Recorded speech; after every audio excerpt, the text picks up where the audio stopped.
ద్రవ్యత్వ ఆర్థిక వ్యవస్థ లేదా మానిటరీ ఆర్థిక వ్యవస్థ.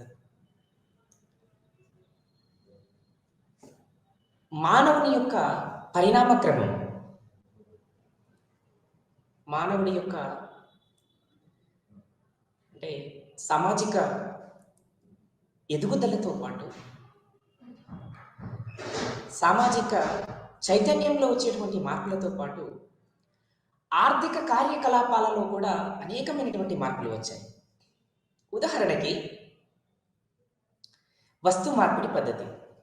అంటే మరి వస్తు మార్పిడి పద్ధతి అన్నది ఏర్పడక ముందు, పరిగణలోకి రాకముందు మానవుడు ఉన్నాడా అంటే లేడా అంటే మానవుడు ఉన్నాడు. మానవుడి యొక్క కార్యకలాపాలన్నీ కూడా సాగినవి, కానీ అవి ఒక డిఫరెంట్ మెథడ్లో కొనసాగినవి.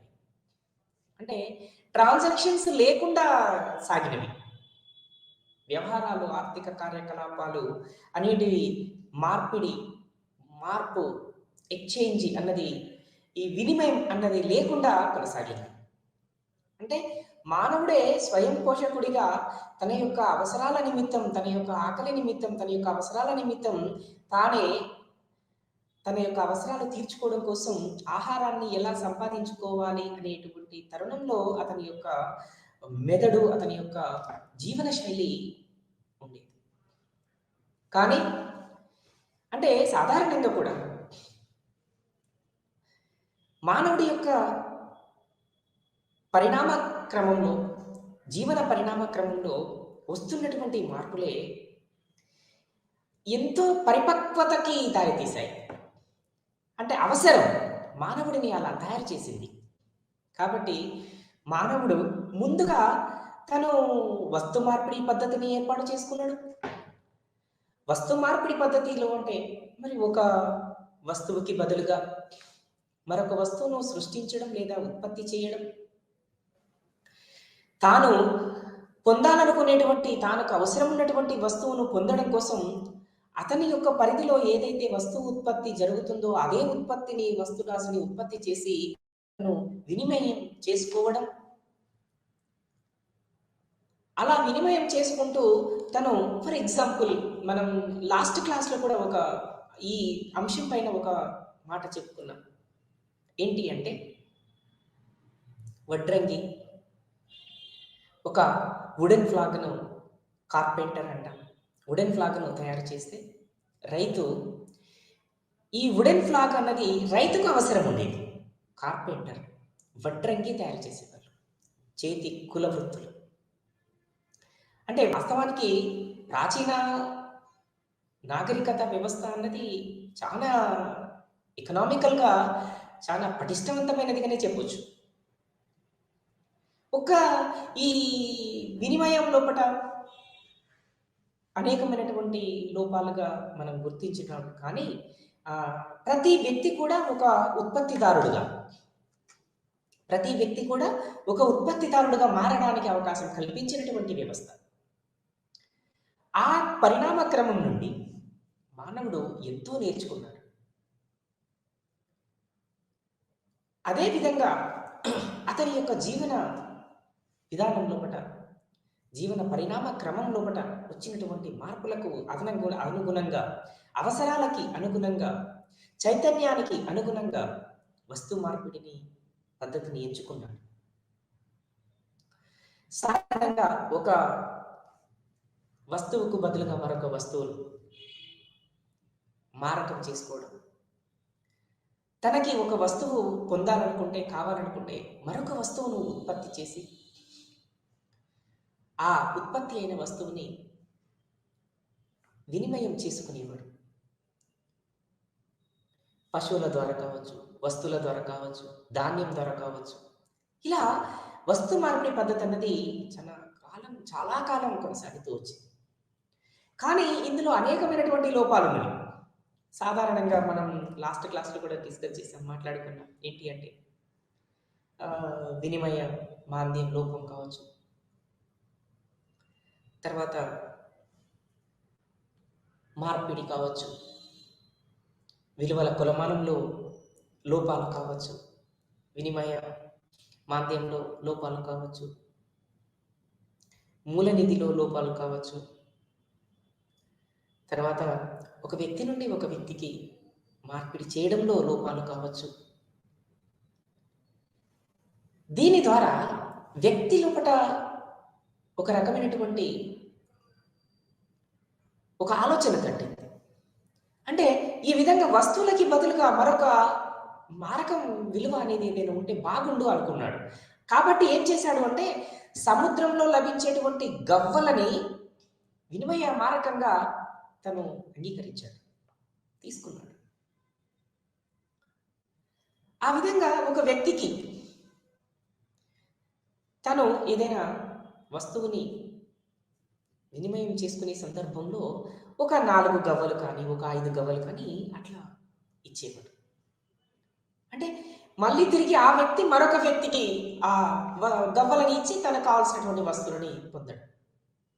ఇగో ఈలాగా ఈ దశలో వస్తు మార్పిడి పద్ధతి అన్నది కొద్ది కొద్దిగా రూపాంతరం చెంది ఈ గవ్వల రూపంలో కొంత మారకానికి దోహదపడింది. ఆ తర్వాత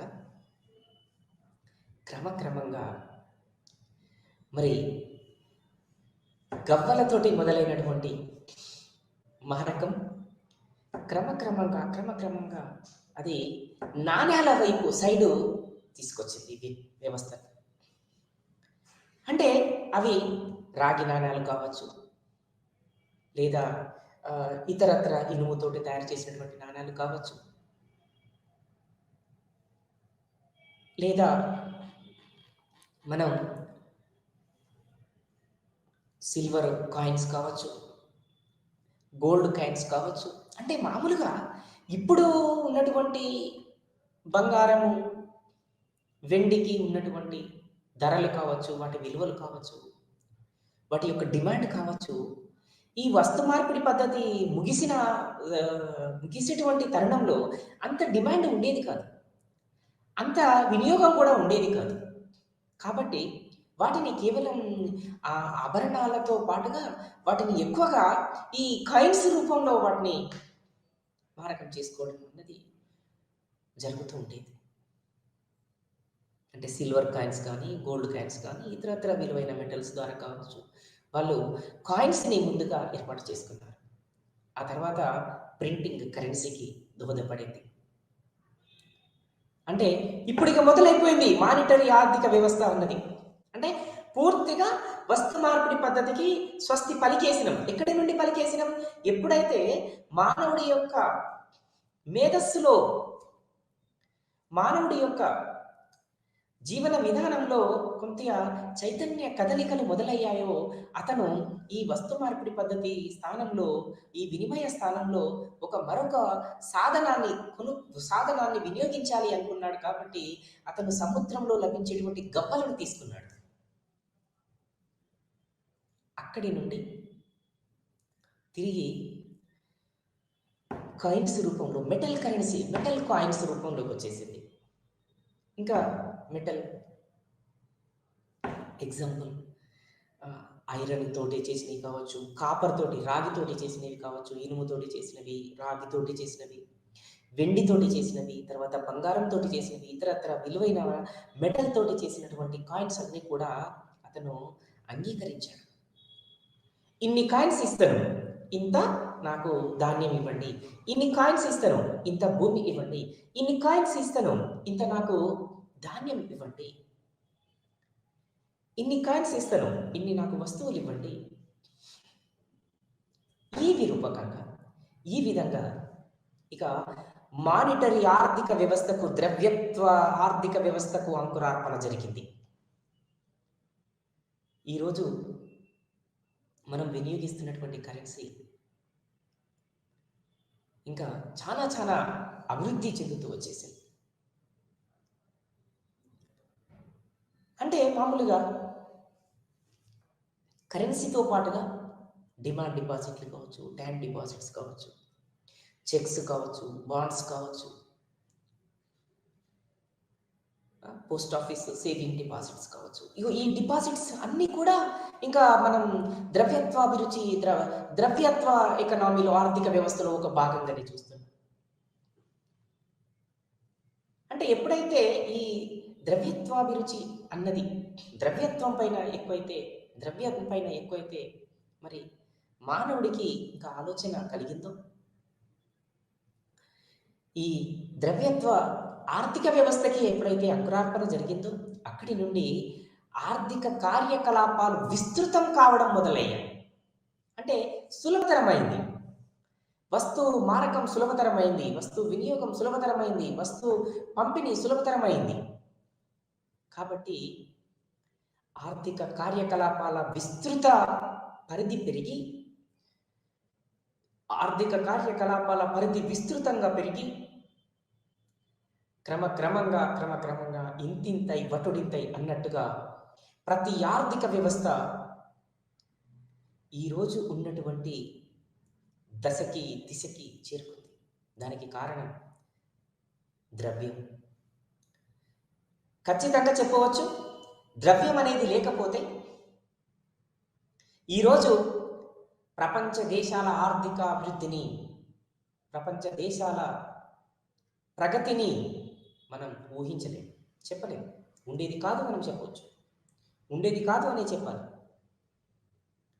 అంటే ఈరోజు మనం సాధించినటువంటి ప్రపంచ ఆర్థిక ప్రగతికి, ప్రపంచ ఆర్థికాభివృద్ధి వృద్ధికి, వివిధ దేశాల ఆర్థికాభివృద్ధికి అభ్యున్నతికి ప్రధాన కారణం ద్రవ్యం. ద్రవ్యం యొక్క ఏర్పాటు మానవుడి చేత సృష్టించబడినటువంటిది ద్రవ్యం. మానవుడి చేత సృష్టించబడినటువంటి ఒక సాధనం ద్రవ్యం అయినప్పటికీ ద్రవ్యాన్ని గాడ్డెస్ అంటాం.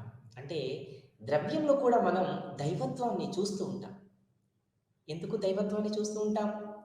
ఒక చిన్న ఏమైనా మన పాకెట్ల నుండి ఏదైనా ఒక పేపర్ కింద పడింది అనుకోండి, మామూలుగా ఆ పేపర్ను తీసి మనం మన పాకెట్లో తీసుకుంటాం. కానీ అదే ఒక 1 రూపీ నుండి నోటు కానీ, కాయిన్ కానీ, ఇంకా ఎంత పెద్ద నోటు కాయిన్ అయినా ఒకవేళ కింద పడినట్లయితే మనం ఏం చేస్తాం? ఆ నోటు, ఆ కాయిన్ తీసుకొని మనం కళ్ళకు ఇలా దగ్గరగా చూపించి, కళ్ళకు అద్దినట్టుగా చూపించి మళ్ళీ తిరిగి మనం పాకెట్లో పెట్టుకుంటాం. దీన్నే ద్రవ్యత్వాన్ని, ఉన్నటువంటి ఒక గొప్పతనాన్ని దైవత్వంగా మనం చూస్తూ ఉంటాం. ఇది మన సాంప్రదాయంలో ఒక భాగం. గాడ్డెస్ అంటాం. అందుకే దైవత్వంగా కలిగి ఉండటం. అంటే ఈ విధంగా వస్తు మార్పిడి పద్ధతి నుండి, సముద్రంలో లభించేటువంటి గవ్వల మారకం నుండి, ఇక మానిటరీ ఆర్థిక వ్యవస్థకి, ద్రవ్యత్వ ఆర్థిక వ్యవస్థకి అంకురార్పణ జరిగింది. ఎప్పుడైతే ద్రవ్యత్వ ఆర్థికాభివృద్ధికి అంకురార్పణ జరిగిందో ఆ క్రమం నుండి, ఆ దశ నుండి ఈరోజు మనం చూస్తున్నటువంటి ప్రపంచ దేశాల ఆర్థిక ప్రగతి, ఆర్థిక అభ్యున్నతి, ఆర్థిక వృద్ధి రేటుకి దారి తీసింది. దానికి ప్రధాన కారణం మానవుడు ఏర్పాటు చేసుకున్నటువంటి, మానవుడు సృష్టించుకున్నటువంటి ద్రవ్యమే ముఖ్య కారణం. ఇందులో ఎటువంటి సందేహం లేదు. మరి ఈ ద్రవ్యాన్ని మానవుడు తన యొక్క ఆర్థిక అవసరాల కోసం, దైనందిన అవసరాల కోసం, భావి అవసరాల కోసం, దైనందిన అవసరాల కోసం, ముందు జాగ్రత్త కోసం కొంత నగదు రూపంలో తన వద్ద ఉంచుకుంటాడు. ఉంచుకోవడానికి ఇష్టపడతాడు. దీనినే డిమాండ్ అంటారు, ద్రవ్య డిమాండ్ అంటారు. మరి సాధారణంగా ప్రజల వద్ద ఉన్నటువంటి ఆర్థిక కార్యకలాపాల ఉపయోగార్థం ఆర్థిక వ్యవస్థలో అందుబాటులో గల అన్ని రకాల ద్రవ్యాలను కలిపి ద్రవ్య సప్లై అంటారు. అంటే ఆర్థిక కార్యకలాపాల ఉపయోగార్థం ఆర్థిక వ్యవస్థలో అందుబాటులో గల అన్ని రకాలకు సంబంధించినటువంటి ఆర్థిక వనరులన్నింటినీ ద్రవ్య సప్లైగా పిలుస్తూ ఉంటారు. ఇటు ద్రవ్య సప్లై, ఇటు ద్రవ్య డిమాండ్. ఇవి రెండూ కలిసి మరి ద్రవ్యానికి ఉన్నటువంటి విలువని నిర్ధారిస్తాయి అనుకుంటాం. అంతేకాకుండా మరి ద్రవ్యత్వ సమతుల్యానికి కూడా దారి తీస్తాయి అనుకున్నాం. అంటే సాధారణంగా ఆర్థిక వ్యవస్థలో ద్రవ్య సప్లై, ద్రవ్య డిమాండ్ అనేది వడ్డీ రేటు పైన ఆధారపడి ఉంటుంది అని కూడా చెప్పుకున్నాం. ఈ విధంగా మరి ఒక ద్రవ్య సప్లై అంటే ఒక అందుకే ఇక్కడ మనం అన్ని రకాల ద్రవ్య వనరులు అన్నాం. మరి అన్ని రకాల ద్రవ్య వనరులు అన్నప్పుడు అవి డిమాండ్ డిపాజిట్లు కావచ్చు, ఫిక్స్డ్ డిపాజిట్లు కావచ్చు, సేవింగ్ డిపాజిట్లు కావచ్చు, టైమ్ డిపాజిట్లు కావచ్చు, ఇతరత్ర చెక్స్, బాండ్స్, షేర్స్ కావచ్చు. ఇవన్నీ కూడా ఇతరత్ర వనరులు అన్నాం. వీటన్నిటిని కూడా ద్రవ్య సప్లైలో ఒక భాగంగా చూస్తూ ఉంటాం. మనం దీన్ని లాస్ట్ క్లాస్లో కూడా చెప్పుకున్నాం. M1, M2, M3, M4 ఇవన్నీ కూడా మరి ద్రవ్య సప్లైలో భాగమే అని మనం డిస్కస్ చేశాం. సాధారణంగా దేశ ఆర్థిక వ్యవస్థ మరియు ఆర్థిక అభివృద్ధి వస్తు మార్కెట్ పైన ఎలానైతే ఆధారపడి ఉంటుందో అలాగే ద్రవ్యత్వ మార్కెట్ పైన కూడా అలానే ఆధారపడి ఉంటుంది. అంటే as well as goods market as well as money market. అంటే ఇక్కడ ద్రవ్యత్వం పైన కూడా మరి ఆధారపడుతుంది అనుకుంటున్నాం. అంతేకాకుండా వస్తు మార్కెట్ లాగానే మరి వస్తు డిమాండ్, వస్తు సప్లై, వస్తువులకు ఉన్న డిమాండ్, వస్తువులకు ఉన్న సప్లైలు కలిసి మరి ఇక్కడ వస్తు మార్కెట్ సమతుల్యాన్ని నిర్ణయిస్తాయి, వస్తు మార్కెట్ సమతుల్యాన్ని నిర్ధారిస్తాయి. అలాగే ఇక్కడ ద్రవ్యత్వ మార్కెట్లో కూడా, మనీ మార్కెట్లో కూడా, అసెట్ మార్కెట్లో కూడా, అంటే ఎందుకు ఇక్కడ అసెట్ అనేటువంటి పదాన్ని వాడుతున్నాం మనం? అసెట్ అనేది ఒక ఆస్తిలాగా మనం చెప్తుంటాం కదా. మరి ఆస్తి మార్కెట్, అసెట్ మార్కెట్ అని ఎందుకు ఇక్కడ పిలుస్తున్నాం, వాడుతున్నాం అంటే ద్రవ్యం అనేది ఒక అసెట్ లాంటిది. ప్రతి వ్యక్తికి, ఒక వ్యక్తికి కానీ ఒక సంస్థకి కానీ ద్రవ్యం అనేది ఒక అసెట్ లాగానే మనం చూస్తుంటాం. అంటే ఒక వ్యక్తికి ఉన్నటువంటి ద్రవ్యం పైన ఉన్నటువంటి డిమాండ్ ఎంత ఉంది, ఏ మేరకు ఉంది? మరి ఒక వ్యక్తి కొంత నగదు మొత్తాన్ని తన వద్ద నిల్వ ఉంచుకోవడానికి సిద్ధపడ్డాడు, కానీ ధరల స్థాయి పెరిగింది. మరి ధరల స్థాయి పెరిగినప్పుడు ఏం చేస్తాడు? ఇంకా అధిక మొత్తాన్ని తన వద్ద నగదు రూపంలో ఉంచుకోవడానికి ఇష్టపడతాడు, సిద్ధపడతాడు. దీనినే ద్రవ్య డిమాండ్ అనొచ్చు. ఇంకా ద్రవ్య సప్లై అంటే అన్ని రకాల కార్యకలాపాలు, అవసరాలు, ఉపయోగాల కోసం అందుబాటులో ఉన్నటువంటి అన్ని రకాల ద్రవ్య వనరులను కలుపుకొని ద్రవ్య సప్లైగా పిలుస్తూ ఉంటాం. అందులో M1, M2, M3, M4గా కూడా వీటిని మనం వివరించడం, వర్గీకరించుకున్నాం. సాధారణంగా వస్తు మార్కెట్కి, ఇక్కడ ద్రవ్యత్వ మార్కెట్కి రెండిటికి కూడా డిమాండ్ సప్లైలే ప్రధాన కారకములుగా మిగులుతాయి. అంటే ఇవి రెండు కూడా, ఈ ద్రవ్యత్వానికి ఉన్న ద్రవ్య డిమాండ్ కానీ, ద్రవ్య సప్లై కానీ, ఇవి రెండు కూడా ద్రవ్యానికి ఉన్నటువంటి విలువని కానీ, ద్రవ్యానికి ఏ విధంగా మార్కెట్లో సమతుల్యం అనేది ఉంటుంది కానీ అన్నది నిర్ధారిస్తాయి. ద్రవ్యం కూడా ఒక ఆర్థిక అయినటువంటి ఒక ఆస్తిగా మనం చూడొచ్చు, ఒక ఫైనాన్షియల్ అసెట్గానే మనం చూడొచ్చు, చూస్తున్నాం కూడా. అంటే సాధారణంగా ఈ ట్రాన్సాక్షన్స్ డిమాండ్ ఫర్ మనీ అనేది ఎప్పుడు కూడా ఈ రియల్ డిమాండ్ ఫర్ మనీకి సమానంగా ఉంటుంది. ఒక వ్యక్తి ఎంత సగటు డిమాండ్ చేస్తున్నాడు, మరి ఒక వ్యక్తి ఎంత నామినల్గా డిమాండ్ కలిగి ఉన్నాడు, డిమాండ్, రియల్ డిమాండ్ అనేది, నిజ డిమాండ్ అనేది ఏ విధంగా ఉంది అంటే ఈ నామినల్ డిమాండ్ ఫర్ మనీ అనేది రియల్ డిమాండ్ ఫర్ మనీకి సమానంగా ఉంటుంది. ఇక్కడ మనం చెప్పుకున్నటువంటి అంశాలు, ఈ ట్రాన్సాక్షన్స్ డిమాండ్ ఫర్ మనీ అనేది ఎప్పుడు కూడా రియల్ డిమాండ్ ఫర్ మనీకి సమానంగా ఉంటుంది. ఈ నామినల్ డిమాండ్ ఫర్ మనీ అన్నది కూడా రియల్ డిమాండ్ ఫర్ మనీకి సమానంగా ఉంటుంది. అంటే సగటున ఒక వ్యక్తి ఎంత డిమాండ్ చేస్తున్నాడు అనేది నామినల్ డిమాండ్గా చూస్తుంటాం. రియల్ డిమాండ్ అనేది ద్రవ్యం యొక్క ఒక యూనిట్లో ఒక వ్యక్తి ఎంత వస్తురాశిని కొనుగోలు చేస్తున్నాడు, కొనడానికి సిద్ధపడుతున్నాడు, ఎన్ని వస్తువులు కొనగలుగుతున్నాడు అనేది ఇక్కడ ద్రవ్యం యొక్క డిమాండ్, నిజ డిమాండ్, రియల్ డిమాండ్, నిజ డిమాండ్గా చెప్పుకుంటాం. దీనిని ఒక చిన్న ఈక్వేషన్ ద్వారా కూడా చెప్పుకోవచ్చు. అంటే సాధారణంగా L plus BH is equal to WN by P. ఈ ఈక్వేషన్ ప్రకారంగా మనం ఏం చెప్పుకున్నాం? L plus BH is equal to WN by P. మామూలుగా ఎప్పుడైనా కూడా ఈ పి అంటే ప్రైస్ లెవెల్ వస్తుంది, ధరల స్థాయి అనే వస్తుంది. ఇంకా అందులో మనకు డౌట్ లేదు. ఎందుకు మ్యాక్రో ఎకనామిక్స్లో ఎక్కడ మనకు పి అనే అంశం వచ్చినా కూడా అది ధరల స్థాయిని ఇండికేట్ చేస్తుంది, ధరల స్థాయిని రిప్రజెంట్ చేస్తుంది అని, మనం ప్రైస్ లెవెల్ని రిప్రజెంట్ చేస్తుంది అని మనం అనుకోవచ్చు. అలాగే మరి ఎల్ అనేది ఏం చెప్తుంది అంటే డిమాండ్ ఫర్ రియల్ బ్యాలెన్సెస్. ఎక్కడైతే ఈ నిజ ఆదాయాలు ఉన్నాయి, నిజ మొత్తాలు ఉన్నాయి, రియల్ బ్యాలెన్స్ డిమాండ్, వీటిని మరి ఎల్ ఇండికేట్ చేస్తుంది. అలాగే ఇంకా బిహెచ్. మరి బిహెచ్ అనేది ఏంటిది అంటే ఈ బాండ్లకు ఉన్నటువంటిది, బాండ్స్ ఉన్నటువంటి నిజ డిమాండ్ కావచ్చు, నిజమైనటువంటి వాటికి ఉన్నటువంటి అది కావచ్చు, సప్లై కావచ్చు, డిమాండ్ కావచ్చు. మరి డబ్ల్యూఎన్ అనేది ఏం చెప్తుంది? సాధారణంగా డబ్ల్యూఎన్ అనేది ఏం చేస్తుంది అంటే వెల్త్, అంటే సంపద యొక్క నామినల్ వెల్త్ అనేది ఎంత ఉంది అని చెప్తుంది. Nominal wealth, WN, nominal wealth. అంటే సాధారణంగా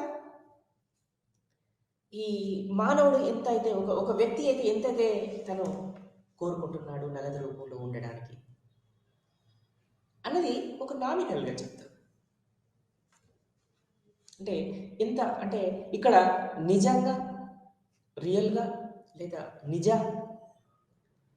సగటున లేదా సాధారణంగా. సాధారణంగా అంటే సాధారణంగా వెల్త్కి ఉన్నటువంటి ఎంత ఉంది డిమాండ్, లేకుంటే నామినల్గా ఎంత వెల్త్ ఉంది, ఇది డబ్ల్యూఎన్ చూపిస్తుంది. కాబట్టి ఇక మనం ఏం చేస్తుంటాం? L plus BH is equal to WN by P. అంటే ఏదైతే ఈ నామినల్ వెల్త్ అనేది ఉంటుందో ఈ నామినల్ వెల్త్ని మనం ధరల స్థాయి చేత భాగిస్తాం. నామినల్ వెల్త్ని, సాధారణ సంపదని, ఆస్తిని లేదా వెల్త్ సంపదని ధరల స్థాయి చేత భాగిస్తాం. భాగించినప్పుడు వచ్చేది ఏంటిది అంటే మనకు ఇక్కడ నిజ ఆదాయం మొత్తం బ్యాలెన్స్ అనేది ఎంత ఉంది అనేది మనకు వస్తుంది. అంతేకాకుండా ఈ బాండ్స్ కానీ, సెక్యూరిటీస్ కానీ, ఈక్విటీస్ కానీ, వీటి యొక్క విలువ ఎంత ఉంది అన్నది వస్తుంది. ఎప్పుడు అదే మొత్తం ఆదాయాన్ని, నామినల్ వెల్త్ని, మొత్తం సంపదని దాని యొక్క ధరల స్థాయి చేత భాగించినప్పుడు వచ్చేదే ఎల్ ప్లస్ బిహెచ్గా మనం చూస్తూ ఉంటాం. అంటే ఇక్కడ మనీ మార్కెట్ సమతుల్యం అనేది మరి బాండ్ మార్కెట్ సమతుల్యానికి కూడా దారితీస్తుంది. ఇక్కడ ఆదాయం, నిజ ఆదాయం అన్నది రెండు మార్కెట్లో కూడా సమానంగా పంపిణీ అవుతూ వస్తుంది. అందుకే ఇక్కడ ఎల్ ప్లస్ బిహెచ్ అన్నాం, ఎల్ ప్లస్ బిహెచ్ అన్నాం is equals WN by P అన్నాం. అంటే డబ్ల్యూఎన్ బై పి అన్నది ఎప్పుడు కూడా ఈ ధరల స్థాయి చేత నిజ ఆదాయాన్ని, మనం నామినల్ ఆదాయాన్ని, సాధారణ ఆదాయాన్ని ఈ మనం ధరల స్థాయి చేత భాగించినప్పుడు వచ్చేదే ఎల్ అంటారు. అలాగే నిజ ఆదాయం అన్నది ఈ రెండు మార్కెట్లో కూడా సమానంగా పంపిణీ జరుగుతుంది. అంతే కదా, ఎల్ ప్లస్ బిహెచ్ కదా. మరి ఎల్ ప్లస్ బిహెచ్ కానీ ఎప్పుడైతే డబ్ల్యూఎన్ బై పి అన్నది అయితే ఎప్పుడైతే ఎల్ ప్లస్ బిహెచ్కు సమానంగా ఉంటుందో అప్పుడు ఏమైతుంది? నిజ ఆదాయం అన్నది మరి ఏ విధంగా పంపిణీ అవుతుంది? ఎల్కి మరియు బిహెచ్కి సమానంగా పంపిణీ అవుతుంది. మరి దీనినే ఇక్కడ డబ్ల్యూఎన్ బై పిగా చెప్పుకొని is equal to M by పిగా చెప్పుకోవచ్చు. ఇక్కడ money supply, M/P money supply, P అంటే ప్రైస్ లెవెల్.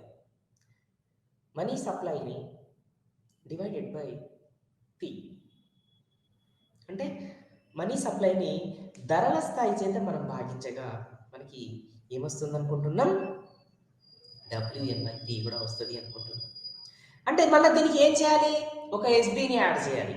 మరి SB అంటే ఏంటిది ఇక్కడ అంటే ఇక్కడ real value of the supply of wands.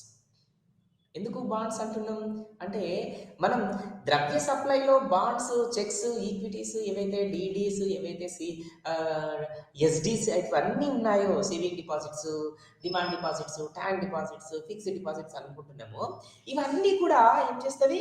అందులో భాగంగా ఉంటుంది. కాబట్టి దీన్ని నిజ విలువ యొక్క మరి సప్లై బాండ్స్ సప్లై యొక్క నిజ ఆదాయంగా, నిజమైనటువంటి విలువగా మనం చెప్తూ వస్తాం. దీనినే మరొక విధంగా కూడా మనం ముందుగా L+BH is equal to MP/P గా కూడా చెప్పుకోవచ్చు. ఎందుకు అంటే మనీ సప్లై ప్రైస్, మనీ సప్లైకి ఉన్నటువంటి ప్రైస్, దీనిని డిమాండ్ డివైడెడ్ బై ధరల స్థాయి చేత మనం భాగించినప్పుడు కూడా L+BH అనేది వస్తుంది. మళ్ళీ దీనికి మనం ఏం యాడ్ చేసుకోవాలి? ఏం దానికి ప్లస్ చేయాలి అంటే SBని ప్లస్ చేయాలి. మరి ఇక్కడ SB అంటే ఏంటి? మళ్ళీ అంటే నిజ విలువ. దేని నిజ విలువ? బాండ్ సప్లైలకు ఉన్నటువంటి నిజ విలువని దీనికి మళ్ళీ యాడ్ చేసుకుందాం, ప్లస్ చేస్తాం. అప్పుడు ఒక ఎగ్జాక్ట్లీ విలువ తెలుస్తుంది. అదే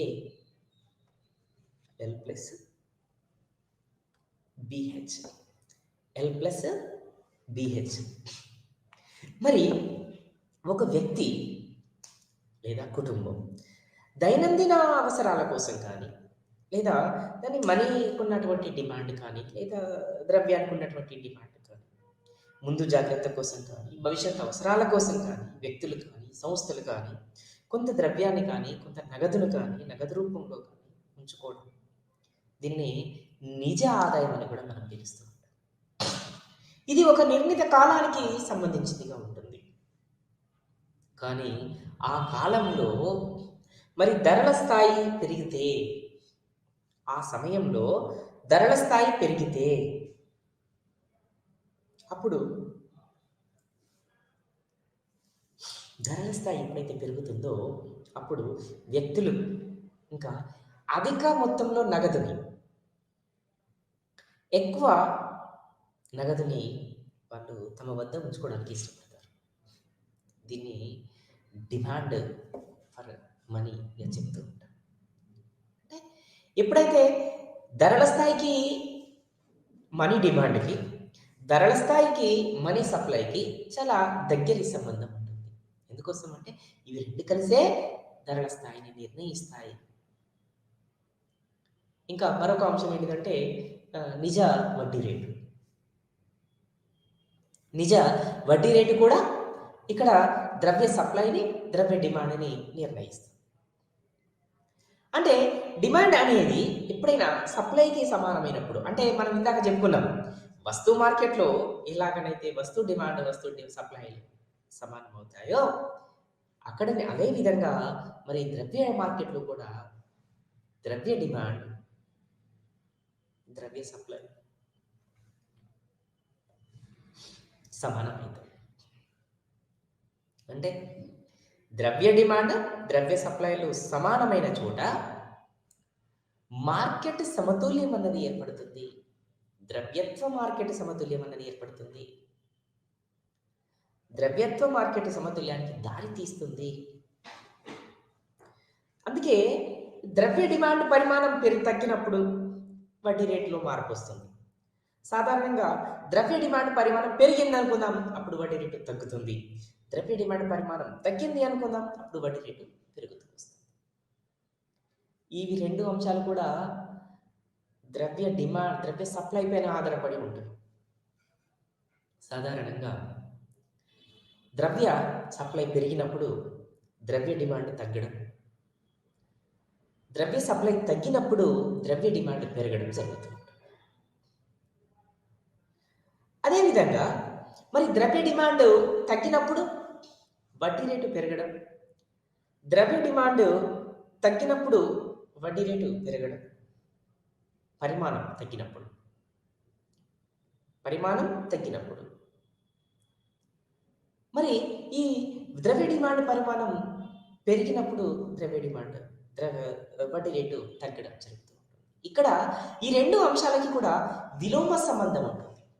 ఈ రెండు అంశాలకి విలోమ సంబంధం అనేది ఉంటుంది. అందుకే కీన్స్ కూడా ద్రవ్యత్వాభిరుచి వడ్డీ రేటు సిద్ధాంతం లోపల అతను ద్రవ్యానికి ఉన్నటువంటి డిమాండ్ను ఆధారంగా చేసుకునే అతను ద్రవ్యత్వాభిరుచి వడ్డీ రేటు సిద్ధాంతాన్ని కూడా పేర్కొనడం జరిగింది. అంటే ఎప్పుడైతే ఈ డిమాండ్ అనేది సప్లైకి సమానం అవుతుందో వస్తు మార్కెట్ లాగానే మరి వస్తు డిమాండ్, వస్తు సప్లైలు రెండు కలిసి ఏ విధంగా సమతుల్య వస్తు మార్కెట్ని ఏర్పాటు చేస్తాయో అదే విధంగా మరి ద్రవ్య డిమాండ్, ద్రవ్య సప్లైలు రెండు కలిసి ద్రవ్యత్వ మార్కెట్ సమతుల్యాన్ని ఏర్పాటు చేస్తాయి. అయితే ఇక్కడ ద్రవ్య డిమాండ్ పరిమాణం పెరిగినప్పుడు వడ్డీ రేటు తగ్గడం, ద్రవ్య డిమాండ్ పరిమాణం తగ్గినప్పుడు వడ్డీ రేటు పెరగడం, మరి ద్రవ్య సప్లై పెరిగినప్పుడు ద్రవ్య డిమాండ్ తగ్గడం, ద్రవ్య సప్లై తగ్గినప్పుడు ద్రవ్య డిమాండ్ పెరగడం జరుగుతుంది. మరి ఈ అంశాలను దృష్టిలో పెట్టుకొని మనం ఈ ఎల్ఎం కర్వ్స్ని ఏ విధంగా చూపిస్తూ ఉంటాం అంటే సాధారణంగా ఎల్ అనేది నిజ ఆదాయానికి ద్రవ్య డిమాండ్ ఉండేటువంటి నిజ ఆదాయం యొక్క ద్రవ్య డిమాండ్, నిజ ఆదాయ ద్రవ్య డిమాండ్ ఎల్. మరి ఈ నిజ ఆదాయ ద్రవ్య డిమాండ్ రేఖ అన్నది ఎప్పుడు కూడా ఎడమ నుండి కుడికి క్రిందికి వాలి ఉంటుంది. From left to right downwards slope, ఎడమ నుండి కుడికి క్రిందికి వాలి ఉండడం. కారణం ఏంటి అంటే వడ్డీ రేటు పెరుగుతుంది, అప్పుడు మనీ సప్లై తగ్గుతుంది. లేదా మనీ సప్లై పెరిగినప్పుడు ఏమవుతుంది? వడ్డీ రేటు తగ్గుతుంది. అంటే వడ్డీ రేటు అన్నది మనీ సప్లై చేత కూడా ప్రభావితం. క్వాంటిటీ ఆఫ్ మనీ సప్లై, ద్రవ్య పరిమాణం చేత నిర్ణయించబడుతుంది. కాబట్టి ఇక్కడ నిజ ఆదాయ ద్రవ్య డిమాండ్ రేఖ ఎడమ నుండి కుడికి క్రిందికి వాలి ఉంటుంది. ఇక మనీ సప్లై, మరి మనీ సప్లైని చూపించేటువంటి రేఖ L curve left right downwards, ఎడమ నుండి కుడికి క్రిందికి వాలి ఉంటుంది అనుకున్నాం. మరి ఎం కర్వ్ ఎట్లా ఉంటుంది అంటే ఇది వెర్టికల్ స్లోప్ లో ఉంటుంది. ఇది వెర్టికల్ టు ఓఎక్స్ యాక్సిస్ ఉంటుంది. ఇది ఓ వై అక్షానికి సమాంతరంగా ఉంటుంది. మరి ఎల్ కర్వ్ అయితే, ఎల్ రేఖ అయితే ఎడమ నుండి కుడికి క్రిందికి వాలి ఉంటుంది. ఎం కర్వ్ అయితే ఇది ఓ వై అక్షానికి సమాంతరంగా పెరుగుతూ ఉంటుంది. అంటే ఇక్కడ వడ్డీ రేటు పెరగడం అన్నది ఇక్కడ మనీ సప్లై అనేది ప్రభావితం చేస్తుంది. ఇవి రెండు కూడా మరి మనకు మానిటరీ ఆర్థిక వ్యవస్థ లోపల, ద్రవ్యత్వ ఆర్థిక వ్యవస్థ లోపల, ద్రవ్యత్వ మార్కెట్ లోపల మరి ఇవి రెండు ఖండించుకున్నటువంటి స్థాయినే సమతుల్య మార్కెట్ స్థాయి అంటాం. సాధారణంగా ఓ ఎక్స్ యాక్సిస్ పైన మనం మనీ సప్లైని, ఓ వై యాక్సిస్ పైన మనం రేట్ ఆఫ్ ఇంట్రెస్ట్ కావచ్చు లేదా వడ్డీ రేటుని చూపిస్తూ ఉంటాం. మనం ఇందాక చెప్పుకున్నాం ఈ మనీ సప్లై కర్వ్ అన్నది ఎప్పుడు కూడా వర్టికల్ టు ఓ ఎక్స్ యాక్సిస్గా ఉంటుంది అని. ఆ తర్వాత ఇక్కడ ఎల్ కర్వ్ ఎడమ నుండి కుడికి క్రిందికి వాలి ఉంటుంది అని చెప్పుకున్నాం. అంటే ఈ L1 curve, L2 curve, L3 curve మరి వేటిపైన డిపెండ్ అయి ఉంటుంది అంటే ఇక్కడ ఇన్కమ్ అండ్ అవుట్‌పుట్ పైన ఆధారపడి ఉంటది. రేట్ ఆఫ్ ఇంట్రెస్ట్ పైన ఆధారపడి ఉంటది. ఇన్కమ్ అండ్ అవుట్‌పుట్ అయిన ఆధారపడి ఉంటది. తర్వాత రేట్ ఆఫ్ ఇంట్రెస్ట్ పైన ఆధారపడి ఉంటది. వడ్డీ రేటు పైన. అంటే వడ్డీ రేటు అన్నది కూడా ఇక్కడ ఏంటిది? మనం ఎల్‌ఎం కరోస్‌ని తెలుసుకోవాలి అంటే ఇక్కడ ఆదాయం మరియు ఉత్పత్తి. ఆదాయం మరియు ఉత్పత్తి మరియు వడ్డీ రేటు ఉన్నటువంటి 2 అంశాల చేత ప్రభావితం చేయబడుతుంది. కాబట్టి ఇక్కడ ఎంతైతే ఇన్కమ్ అవుట్‌పుట్ పెరుగుతుందో అంతే మేరకి రేట్ ఆఫ్ ఇంట్రెస్ట్ పెరుగుతూ వస్తుంది. ఎల్‌ఎం కర్వ్ ఎప్పుడు కూడా ఎడమ నుండి కుడికి పైకి పెరుగుతూ ఉంటుంది. From left to right upward slope only. From left to right upward slope only. ఎడమ నుండి కుడికి పైకి పెరుగుతూ ఉంటుంది. మరి పైకి పెరగడానికి కారణం ఏంటంటే ఇక్కడ మనం చూడండి ఇన్కమ్ అవుట్‌పుట్ పెరుగుతూ వస్తుంది. వడ్డీ రేటు పెరుగుతూ వస్తుంది. సాధారణంగా మరి ఇన్కమ్ అవుట్‌పుట్‌ని మనం Y చేత చూపిస్తూ ఉంటాం. Y1 అనుకుందాం. సాధారణంగా Y1 అనుకుందాం. అప్పుడు ఏమవుతుంది? రేట్ ఆఫ్ ఇంట్రెస్ట్ వడ్డీ రేట్ ఏమవుతుంది? I1గా ఉంటుంది. మరి ఈ Y1 కర్వ్ అన్నది Y1 నుండి Y2కు పెరిగింది. అప్పుడు ఈ I1 కర్వ్ I1 నుండి I2కు పెరిగింది. తిరిగి I2 నుంచి ఎప్పుడైతే I3కి వడ్డీ రేటు వస్తుందో, రేఖ వస్తుందో, కర్వ్ వస్తుందో అప్పుడే ఏమవుతుంది? ఈ ఇన్కమ్ అవుట్‌పుట్ కూడా మరి Y2 నుండి Y3కి తగ్గుతుంది. దీన్నే ఇక్కడ మనం income output and rate of interest రిలేషన్‌షిప్‌ని మనం చూస్తూ ఉంటాం. కాబట్టి ఇక్కడ దీనిని మనం మరి మనీ మార్కెట్ లేదా మానిటరీ వ్యవస్థ యొక్క సమతుల్యం అనేది ఈ విధంగా ఉంటుంది. ఈ రెండిటి మధ్యన సంబంధం కూడా ఏ విధంగా ఉంటుంది అని మనం చూసినప్పుడు సాధారణంగా ఎక్స్ యాక్సిస్ పైన మనీ సప్లైని ఇవ్వచ్చు. వై యాక్సిస్ పైన వడ్డీ రేట్‌ను చూపించినప్పుడు మనం ఇందాక చెప్పుకున్నాం ఎం కర్వ్ అనేది ఎప్పుడు కూడా ఎడమ నుండి కుడికి పైకి పెరుగుతూ ఉంటుంది. పైకి వాలి ఉంటుంది. దీనిని ఇక్కడ వర్టికల్ స్లోప్‌లో చూపిస్తూ ఉంటాం. అంటే వెర్టికల్ టు ఎక్స్ యాక్సిస్‌గా చూస్తూ ఉంటాం. పైకి వాళ్ళు పెరగడం. వర్టికల్‌గా ఉంటుంది. వర్టికల్ షేప్‌లో స్లోప్‌గా ఉంటుంది. అప్పుడు ఎల్ కర్వ్ మరి ఈ వర్టికల్ రేఖని ఎక్కడి నుండి ఖండిస్తూ వస్తుందో అక్కడ E1 అనేది ఏర్పడుతూ ఉంటుంది. అప్పుడు ఏమవుతుంది? ఇది L1 అవుతుంది.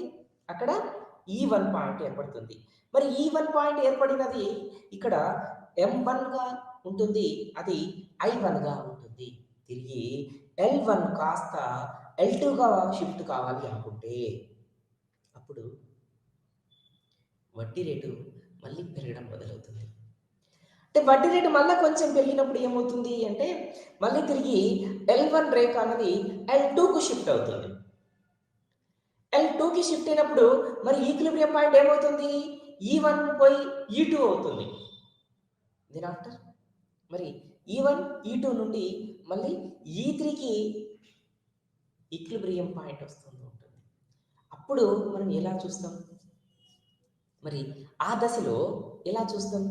అంటే ఇక్కడ ఈక్విలిబ్రియం పాయింట్ అన్నది ఇక్కడ E1 నుండి E2కి పెరగడం, మళ్ళీ తిరిగి E1 నుండి E2కి పెరిగిన మరి ఇక్కడ ఈక్విలిబ్రియం పొజిషన్ లెవెల్ తిరిగి మళ్ళీ E3కి రావడం. అంటే అప్పుడేమవుతుంది? వడ్డీ రేటు తగ్గుతుంది. ఆ తర్వాత ఎల్ రేఖ కూడా దిగి వస్తుంది. కిందికి వాలి ఉంటుంది. ఎడమ నుండి కుడికి క్రిందికి వాలి ఉంటుంది. L1 కానీ, L2 కానీ, L3 కానీ ఎలా ఉంటవి? ఎడమ నుండి కుడికి క్రిందికి వాలి ఉంటవి. ఇంకా మనీ సప్లై రేఖ మాత్రము వెర్టికల్ టు ఎక్స్ యాక్సిస్ ఎడమ నుండి మనకి వెర్టికల్ ఆకారంలో ఉంటుంది. మామూలుగా మనం హారిజంటల్ రేఖ అంటాం. కానీ ఇక్కడ ఏమనాలి? వెర్టికల్ రేఖగా మనం చూపిస్తూ ఉంటాం. అప్పుడు మరి ఈ దశలో ఉన్నటువంటి ఈ స్థాయిలో ఉన్నటువంటి మరి వడ్డీ రేటు కానీ మరి ఇతరత్ర ఈక్విలిబ్రియం సమతుల్య స్థాయిలు కానీ ఏం చేస్తుంటవి? మనకు కావాల్సినటువంటి సమతుల్య బిందువులని తెలుపుతూ ఉంటవి. మరి ఈ సమతుల్య బిందువులు ఏం చెప్తవి?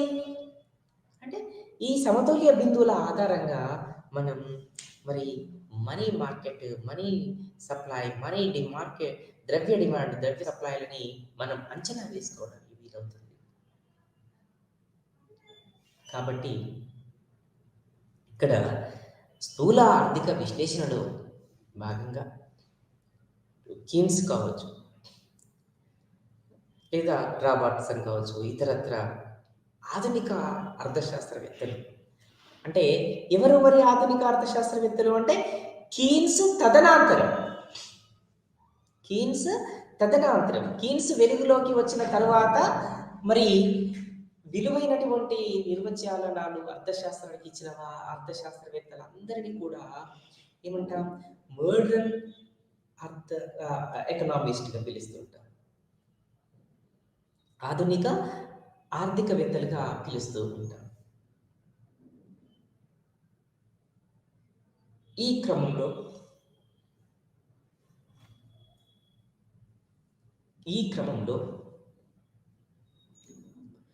ఎప్పుడైతే ఎల్ కరు, ఎం కరు రెండు ఖండించుకొని ఒక సమతుల్య బిందువుని ఏర్పాటు చేస్తాయి. అంటే ఇక్కడ సమతుల్య బిందువు అనేది కూడా మళ్ళీ ఎలా ఉంటుంది అంటే E1 నుండి E2కి షిఫ్ట్ అవుతుంది, మళ్ళీ తిరిగి E2 నుండి E3కి షిఫ్ట్ అవుతుంది. అప్పుడు ఏమవుతుంది అంటే వడ్డీ రేటు తగ్గుతుంది, మనీ సప్లై అన్నది మళ్ళీ తగ్గుతూ వస్తుంది. ఇవి రెండు కలిసి ఏం చేస్తాయి? ద్రవ్యంకున్నటువంటి విలువని, డిమాండ్ని నిర్ధారణ చేస్తాయి. అప్పుడు సాధారణంగా సగటున ఒక వ్యక్తి నగదు రూపంలో ఉంచుకోవడానికి ఎంత సిద్ధపడుతున్నాడు అన్నది మనకు ఆ అంశం తెలుపుతుంది. అంతేకాకుండా మరి ఇక్కడ మనం చర్చించినట్లుగా మరి ఆదాయ ఉత్పత్తి ఎక్స్ యాక్సిస్ పైన చూపించుకొని మరి వడ్డీ రేటుని వై యాక్సిస్ పైన చూపించుకున్నప్పుడు ఎల్ఎం కర్వ్ అన్నది ఎడమ నుండి కుడికి పైకి పెరుగుతూ వస్తుంది. అప్పుడు ఏమవుతుంది? y1 కాస్త y2కి మారుతుంది, అప్పుడు E1 కాస్త E2గా మారుతుంది. దెన్ ఎప్పుడైతే E1 E2కి మారుతుందో అప్పుడు ఏమవుతుంది? y1 అన్నది y2 అవుతుంది, I1 అన్నది I2గా మారుతుంది. అప్పుడు ఎల్ఎం కర్వ్ అన్నది సమతుల్య స్థాయిని E1 నుండి E2కి చూపిస్తుంది. మరి సమతుల్య స్థాయి అన్నది E1 నుండి E2కి ఎప్పుడైతే చూపిస్తుందో E2 నుండి మళ్ళీ తిరిగి E3కి మళ్ళీ వస్తుంది. మరి E3కి వచ్చినప్పుడు ఏమవుతుంది అంటే యాక్సిస్ పైన ఉన్నటువంటి ఇన్కమ్ అవుట్పుట్ కాస్త ఇక్కడ y2 నుండి y3కి వచ్చేస్తుంది. అప్పుడు ఏమవుతుంది? ఈ రేట్ ఆఫ్ ఇంట్రెస్ట్ అన్నది ఏమవుతుంది అంటే ఇక్కడ I2 నుండి I3కి దిగి వస్తుంది. అప్పుడు ఈ ఎల్ఎం కర్వ్ అన్నది E1 దగ్గర సమతుల్యం చెందినటువంటి పద్ధతినే E2 దగ్గర, E2 నుండి E3 దగ్గర కూడా సమతుల్యం చెందుతూ వస్తుంది. ఈ విధంగా అంటే మనం పైన ఈక్వేషన్ చెప్పుకున్నాం, L + BH = WN/P అనుకున్నాం. అలాగే ఏం చెప్పుకున్నాం? WN/P = M/P గా కూడా చెప్పుకున్నాం. మళ్ళీ ఇది ఎప్పుడు కూడా ఎస్బికి సమానంగా ఉంటుంది, ఎస్బిని కూడా ఇందులో ఇంక్లూడ్ చేసుకోవాలి, యాడ్ చేసుకోవాలి అనుకున్నాం. అదేవిధంగా ఈ WN అన్నది నామినల్ వెల్త్ అన్నది కూడా మరి ధరల స్థాయి చేత భాగించబడుతుంది. అంటే WN/P = M/P + SB, L + BH = MP/P + SB, L - M/P = 0. So, ఇక్కడ మనం అర్థం చేసుకోవాల్సింది, ఇక్కడ మనీ మార్కెట్ సమతుల్యం అన్నది ఎప్పుడు కూడా వస్తు మార్కెట్ సమతుల్యం లాగానే ఇక్కడ సమతుల్య స్థాయిలో ఉంటుంది. అంటే ఎట్లా? వస్తు డిమాండ్, వస్తు సప్లైలు ఎప్పుడైతే 2 కలిసి సమానమైన చోట ఉంటుందో, అదే విధంగా ద్రవ్య డిమాండ్, ద్రవ్య సప్లైలు 2 కూడా సమానమైన చోట ఏదైనా ఉందా అంటే అయితే సమతుల్య బిందువు, సమతుల్య అంశము, సమతుల్య భావన అని కూడా మనం చెప్పుకోవచ్చు. ఈ విధంగా మరి మానిటరీ ఆర్థిక వ్యవస్థలలో మరి ద్రవ్య డిమాండ్, ద్రవ్య సప్లైలు 2 కలిసి తర్వాత ఇంకేంటి అంశం మనం ఇక్కడ నిజ వడ్డీ రేటును మర్చిపోవద్దు. మళ్ళీ వడ్డీ రేటును కూడా మనం మర్చిపోవద్దు. అంటే ఇందాక మనం చెప్పుకున్నటువంటి ఈక్వేషన్స్ ప్రకారంగా ధరల స్థాయిని కూడా మనం మర్చిపోవద్దు. ధరల స్థాయి, వడ్డీ రేటు ఇవి తిరిగి మళ్ళీ వస్తు ద్రవ్యత్వానికి ఉన్నటువంటి డిమాండ్ సప్లై అనేది నిర్ధారిస్తాయి. అప్పుడు సాధారణంగా ఒక వ్యక్తి కావచ్చు, ఒక సంస్థ కావచ్చు, ఒక కుటుంబం కావచ్చు, ఈ విధంగా ఎంత మేరకు డిమాండ్ చేయగలుగుతున్నాడు, అతను ఏ మేరకు డిమాండ్ కలిగి ఉన్నాడు అనేటువంటిది మళ్ళీ మనకి ఇక్కడ తెలుస్తూ వస్తుంది. కాబట్టి అంటే వస్తు మార్కెట్ లాగానే మరి ద్రవ్య మార్కెట్‌లో కూడా సమతుల్యం అన్నది ఏర్పడుతుంది. ఈ సమతుల్య స్థాయి అన్నది ఎప్పుడు కూడా ఈవెన్‌గా ఉంటుంది. ఈవెన్‌గానే ఉంటుంది. మరి ఇక్కడ ఈ2కి సమతుల్య స్థాయి పెరుగుతుంది. తిరిగి ఈ3కి మళ్ళా సమతుల్య స్థాయి తగ్గుతుంది. కానీ దీర్ఘకాలంలో సమతుల్య స్థాయి అన్నది ఎప్పుడు కూడా ఈవెన్‌గానే ఉంటుంది అని మనం చూడొచ్చు. మరి ఆధునిక ఆర్థిక వ్యవస్థలో ఈ అభివృద్ధి క్రమంలో మరి మనం ప్రధాన పాత్ర పోషించేటువంటి అంశాలలో మరి ద్రవ్యం అనేది కీలకమైనటువంటిది. మరి ఈ ద్రవ్యం అనేది ఇటు ధరల స్థాయి కావచ్చు, ఈ ద్రవ్య సప్లై అన్నది ధరల స్థాయి కావచ్చు, ఇటు వడ్డీ రేటు కావచ్చు. ధరల స్థాయి ఒకటి, వడ్డీ రేటు ఒకటి. ఇవి రెండింటిని కూడా నిర్ణయించింది.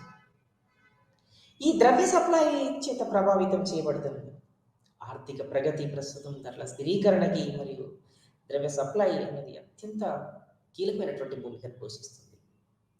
అంటే దేశ ఆర్థిక అభివృద్ధికి, స్థిరమైనటువంటి ఆర్థిక ప్రగతికి, పురోగతిని సాధించడానికి ద్రవ్య సప్లై అనేది తగు స్థాయిలో ఉండాలి.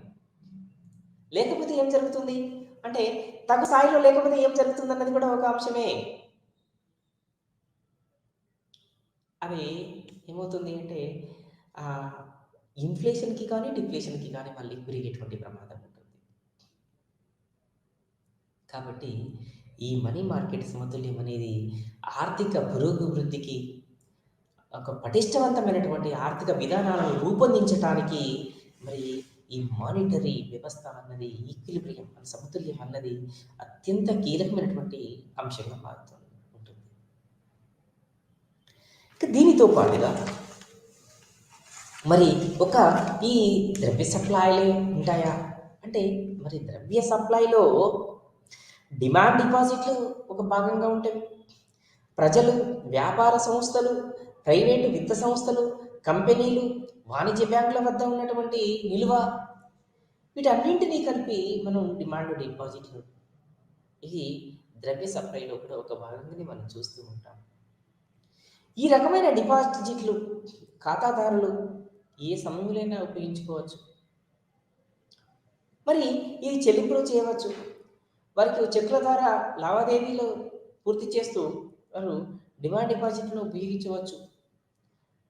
అప్పుడు మరి వివిధ ఆర్థిక వ్యవస్థలు సాధారణంగా మనం దేశంలో ఉన్నటువంటి అంటే ప్రపంచంలోని మొత్తం దేశాలని సాంప్రదాయకమైనటువంటి విధానం ద్వారా 3 రకాలుగా చెప్పుకునేవాళ్ళు. అభివృద్ధి చెందిన దేశాలు, అభివృద్ధి చెందుతున్న దేశాలు, వెనుకబడిన దేశాలు అని. కానీ ఇప్పుడు ఆధునిక నిర్వచనం ప్రకారంగా మరి ఏ దేశం కూడా ప్రతి దేశం కూడా అభివృద్ధి చెందడానికి సర్వత్రా ప్రయత్నం కొనసాగిస్తూనే ఉంది. కాబట్టి ఇక్కడ ఏ దేశాన్ని కూడా వెనుకబడినటువంటి దేశంగా మనం పిలవడానికి అవకాశం లేనటువంటి ఒక ఆలోచనతోటి అభివృద్ధి చెందిన దేశాలు, అభివృద్ధి చెందుతున్నటువంటి దేశాలు అని మొత్తం 2 రకాలుగానే మనం పిలవడం జరుగుతుంది. మరి మన దేశ ఆర్థిక వ్యవస్థ ఏ కోవలోకి వస్తుంది? అభివృద్ధి చెందుతున్న ఆర్థిక వ్యవస్థ కోవలోకి వస్తుంది. కాబట్టి ఇక్కడ ద్రవ్య సప్లై, ద్రవ్య డిమాండ్, ద్రవ్యత్వానికి ఉన్నటువంటి డిమాండ్ మరి దానికి ఉన్నటువంటి వడ్డీ రేటు అన్నది చాలా కీలకమైనటువంటి భూమికని పోషిస్తూ ఉంటుంది. అదే విధంగా మనం చెప్పుకున్నాం M1 అనుకున్నాం. M1 C+DD ప్లస్ OD అనుకున్నాం. అదర్ డిపాజిట్స్ అనుకున్నాం. DD అంటే డిమాండ్ డిపాజిట్స్ అనుకున్నాం. C అంటే కరెన్సీ, ప్రజల వద్ద నగదు రూపంలో ఉన్నది అనుకున్నాం. ఆ తర్వాత మరి M2గా చెప్పుకోవడానికి ఏం చెప్పుకున్నామంటే M1కి మొత్తం కలుపుకున్నాం. ఇందులో దీంతో పాటుగా పోస్ట్ ఆఫీసుల వద్ద ఉన్నటువంటి డిపాజిట్స్, సేవింగ్ డిపాజిట్స్ కూడా ఇందులో కలుపుకోవాలి అనుకున్నాం. అంటే M1లో ఏం కలిసి ఉంటుంది? కరెన్సీ కలిసి ఉంటుంది, డిపాజిట్లు కలిసి ఉంటాయి, అదర్ డిపాజిట్లు కలిసి ఉంటాయి. మరి M2లో ఏం కలిసి ఉంటుంది? M1 ప్లస్ పోస్ట్ ఆఫీసుల వద్ద ఉన్నటువంటి సేవింగ్ డిపాజిట్ కలిసి ఉంటాయి అని చెప్పుకున్నాం. ఈ విధంగా మరి ద్రవ్యానికి ఉన్నటువంటి మరి వివిధ అంశాలన్నీ కూడా మరి M3 కావచ్చు. ఫర్ ఎగ్జాంపుల్ M3 ఎలా ఉంటుంది అనుకుంటే M2 ప్లస్ ఇక్కడ టైం డిపాజిట్స్ అన్నీ కూడా ఇందులో ఇంక్లూడ్ అయి ఉంటాయి. అందుకే దీనిని M3ని ఏమనుకుంటాం? బ్రాడ్ మనీ అంటాం. బ్రాడ్ మనీ అంటాం. ఆ తర్వాత M4 అనేది మళ్ళీ M1 అన్నది ఏమైందంటే నారో మనీగా మనం పిలుస్తూ ఉంటాం. గుర్తుపెట్టుకోవాలి. వాటి యొక్క లక్షణాల దృష్ట్యా, వాటి యొక్క ప్రాధాన్యత దృష్ట్యా మరి ఇక్కడ మనం ఏం చేస్తున్నాం? M1ని ఏమని పిలుస్తున్నాం? పరిమితంగా చెప్తున్నాం. కానీ M3ని ఏమంటున్నాం? బ్రాడ్ కాన్సెప్ట్గా చెప్తున్నాం, బ్రాడ్ మనీగా చెప్తున్నాం, నారో మనీగా చెప్తున్నాం, సంకుచితమైనటువంటి ద్రవ్యంగా చెప్తున్నాం. M3ని మాత్రము బ్రాడ్ మనీగా చెప్తున్నాం, చాలా ద్రవ్యంగా చెప్తున్నాం. అంటే వాటికి ఉన్నటువంటి లిక్విడిటీ ఆధారంగా, వాటికి ఉన్నటువంటి లిక్విడిటీ బేస్ ఆధారంగా. అదేవిధంగా M4 చెప్పుకున్నాం. M4ని మరి M3 ప్లస్ మళ్ళీ పోస్ట్ ఆఫీస్ డిపాజిట్స్, సేవింగ్స్ అన్నీ కూడా ఇందులో కలుపుకోవాలి అనుకున్నాం. ఈ విధంగా మరి దైనందిన ఆర్థిక కార్యకలాపాల నిర్వహణకై ప్రజలు మరి వారి వద్ద ఉన్నటువంటి నగదును, అంటే కరెన్సీ కావచ్చు, కాయిన్స్ కావచ్చు, బ్యాంకులు, ఇతర ద్రవ్య సంస్థలు వద్ద గల డిమాండ్ డిపాజిట్లు కావచ్చు, వీటన్నిటిని కలిపి ద్రవ్య సప్లైగా మనం పిలుస్తూ ఉంటాం. మరి ఈ సాధారణంగా వినియోగదారులు, పెట్టుబడిదారులు, సంస్థలు మరియు ఇతర ద్రవ్య అవసరాల కోసం కావచ్చు, దైనందిన జీవిత ఆర్థిక కార్యకలాపాల కోసం కావచ్చు, మరియు ద్రవ్య అవసరాలు, ద్రవ్యం అనేది చాలా అవసరం. ద్రవ్యం అనేది లేకుండా వాటిని మనం ఊహించుకోలేము. కాబట్టి మరి ద్రవ్యమును ఇటు కేంద్ర బ్యాంకు, ద్రవ్య సంస్థలు సృష్టించి విడుదల చేస్తాయి. ప్రజలు, సంస్థల వద్ద దైనందిన అవసరాల కోసం కరెన్సీ మరియు డిమాండ్ డిపాజిట్లు కలిసి ద్రవ్య సప్లైకి సమానంగా ఉంటుంది. దీనికి సంబంధించినటువంటి మొత్తం పరిణామాన్ని దృష్టిలో పెట్టుకొని మనం ఏమంటామంటే మానిటరీ ఎకనామీ అంటాం. అంటే మానిటరీ ఎకనామీ అంటే ఏంటిది? మరి మళ్ళా మనీ ఎకనామీనే మానిటరీ ఎకనామీ అంటాం. ద్రవ్యత్వాన్ని కలిగినటువంటిది, ద్రవ్యత్వ ఆర్థిక వ్యవస్థ మానిటరీ ఎకనామీ. మానిటరీ ఎకనామీ ద్రవ్యత్వ ఆర్థిక వ్యవస్థ. అంటే ఇక్కడ ద్రవ్య సప్లై, ద్రవ్య డిమాండ్, వడ్డీ రేటు, ధరల స్థాయి. ద్రవ్య డిమాండ్, ద్రవ్య సప్లై, వడ్డీ రేటు, ధరల స్థాయి. ఇవి 4 అంశాలని కూడా మరి మనీ మార్కెట్ లోపట, మానిటరీ ఆర్థిక వ్యవస్థ లోపట కీలకమైనటువంటి అంశాలుగానే ఉంటాయి. అంతేకాదు, ఈ 4 అంశాలు కూడా తిరిగి ఆర్థిక వ్యవస్థ యొక్క పురోభివృద్ధిని కూడా నిర్ణయిస్తాయి. ఎందుకోసం పురోభివృద్ధిని నిర్ణయిస్తాయి అనుకుంటున్నాం? పెట్టుబడులు జరగాలి, పెట్టుబడులు పెట్టాలి అంటే వడ్డీ రేటు అనేది నిర్ణయించాలి. మరి వినియోగం జరగాలి, ఉత్పత్తి జరగాలి అంటే ధరల స్థాయి గురించి మనం చూడాలి. అంటే మనీ సప్లై, మనీ డిమాండ్, ద్రవ్య డిమాండ్, ద్రవ్య సప్లై. తర్వాత ఇక్కడ వడ్డీ రేటు మరియు ధరల స్థాయి. ఓకే. ఈ ఈక్వేషన్స్ దృష్టిలో పెట్టుకొనే మనం ఏమన్నాం అంటే L plus BH is equals WN by P అనుకున్నాం. P అంటే ధరల స్థాయి అని, WN అంటే ఏమనుకున్నాం నామినల్ వెల్త్గా, అంటే సాధారణంగా మనం సంపదగా పిలిచేటువంటి అంశాలు అన్నీ కూడా అందులో కలిసి ఉండడం అనుకున్నాం. ఆ తర్వాత BH అంటే ఏం చెప్పుకున్నాం అంటే మామూలుగా బాండ్స్కు సంబంధించినటువంటి సప్లై, తర్వాత ప్రజల వద్ద ఉన్నటువంటి బాండ్స్ కావచ్చు, hold with the people, public అనుకోవచ్చు, bonds hold with the public అని చెప్పుకోవచ్చు. మరి L అంటే demand for the real bonds, real బ్యాలెన్సెస్గా విలువలు మొత్తాలు చెప్పుకోవచ్చు సగటుగా. ఈ అంశాలన్నీ కూడా మరి ఏ విధంగా ఉంటవి అంటే దీన్ని ఇక L plus BH is equal to MP by M, MP by P is equals SBగా చెప్పుకుంటాం. మరి SB అంటే ఏం చెప్పుకున్నాం అంటే మొత్తం నిజ విలువ. దేని నిజ విలువ అంటే ద్రవ్య సప్లైకి ఉన్నటువంటి నిజ విలువ, లేకుంటే బాండ్స్ యొక్క సప్లైకి ఉన్నటువంటి నిజ విలువగా మనం చెప్పుకోవచ్చు. మరి ఈ విధంగా ఇటు ద్రవ్య సప్లై, ద్రవ్య డిమాండ్, మరి వడ్డీ రేటు, ధరల స్థాయి ఇవన్నీ కలిసి ఏం చేస్తాయి అంటే సంపూర్ణ ఆర్థిక వ్యవస్థకి దారితీస్తుంది. అంతేకాకుండా ఒక పటిష్టవంతమైనటువంటి ఆర్థిక వ్యవస్థకి దారితీస్తుంది. అంటే ఒక పటిష్టవంతమైనటువంటి ఆర్థిక వ్యవస్థ ఏర్పడాలన్నా, మరి ధరల స్థిరీకరణ జరగాలన్నా, ధరల స్థిరీకరణ జరగాలన్నా, లేదా ఆర్థిక ప్రగతి జరగాలన్నా, ఆర్థిక పురోభివృద్ధి జరగాలన్నా, ద్రవ్యోల్బణం నియంత్రణలో ఉండాలన్నా ఈ 4 అంశాలు కూడా కీలకమైనటువంటి భూమికని పోషిస్తాయి. ఈ 4 అంశాలు కూడా మరి ఆర్థిక పురోభివృద్ధికి, ఆర్థిక ప్రగతికి ఏం చేస్తాయి అంటే బూస్టింగ్ ఫ్యాక్టర్స్గా చెప్పుకోవచ్చు. బూస్టింగ్ ఫ్యాక్టర్స్గా మనం పిలవచ్చు.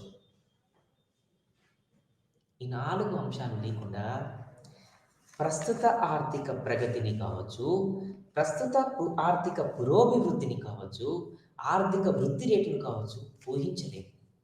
అందుకే ఇక్కడ ద్రవ్యత్వ ఆర్థిక వ్యవస్థ, మానిటరీ ఎకనామీ అన్నది అత్యంత కీలకమైనది అని మనం ముందే చెప్పుకున్నాం. అంటే ఎట్లా చెప్పుకున్నాం అంటే ద్రవ్యం అనేది సృష్టించబడకుండా ఉండినట్లయితే, ద్రవ్యం అనేది సృష్టించకపోయినట్లయితే ఈరోజు మనం చూస్తున్నటువంటి ఆర్థిక ప్రగతి, ఆర్థిక పురోభివృద్ధి ఇంత సౌభాగ్యమైనటువంటి దశ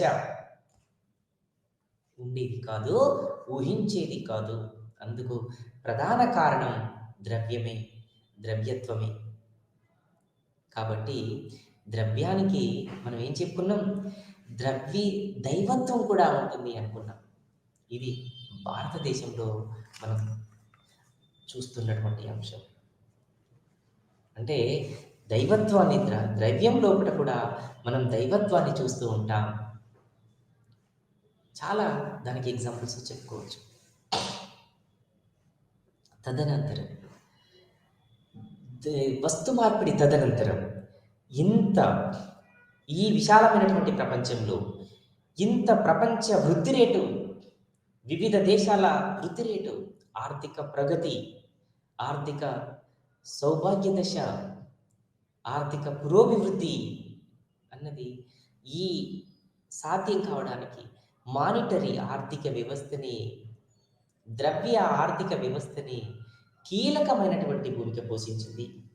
మరి ఈ రకంగా ఈ ద్రవ్య ఆర్థిక వ్యవస్థ లోపల ఒకటి మనీ సప్లై కావచ్చు, ద్రవ్య సప్లై కావచ్చు, ద్రవ్య డిమాండ్ కావచ్చు, మరియు ధరల స్థాయి కావచ్చు, మరియు వడ్డీ రేటు కావచ్చు.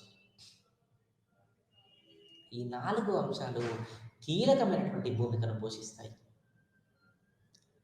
కాబట్టి ఎప్పుడైతే మార్కెట్ లోపల ఇక్కడ వడ్డీ రేటు అన్నది మరి మనీ సప్లైకి ఎల్ రేఖ ఎం రేఖ ఎక్కడనైతే ఖండించుకుంటామో అది సమతుల్య మార్కెట్గా మనం ద్రవ్యత్వ మార్కెట్గా మనం చూస్తూ థ్యాంక్ యూ.